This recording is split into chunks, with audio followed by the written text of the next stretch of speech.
you're able to make choices exclusively in your best interest. Most people are making choices like, oh, I can only do that because of what I have in the bank. Or I have to show, oh, I can only spend this because I know my job pays me X. But imagine when that's wiped off the table. Remember when we were kids and they asked us that question? Well, if money wasn't an issue, what would you do? But most people have never honestly been able to answer that question. So what you're Facts. saying is fabric. It's just a myth. It's like, oh well, I would probably do this.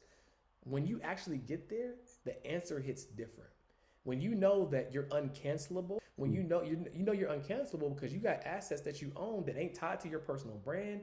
That look, if you want to cancel me, bro, but you can't cancel this cash flow. You know what I'm saying? You can't cancel this cash flow. That's a fact, right? Yeah. And so you want to get to a point where your decision making is based upon the fact that, hey, look, I'm so good financially that I'm only making this decision because this is what I want to do.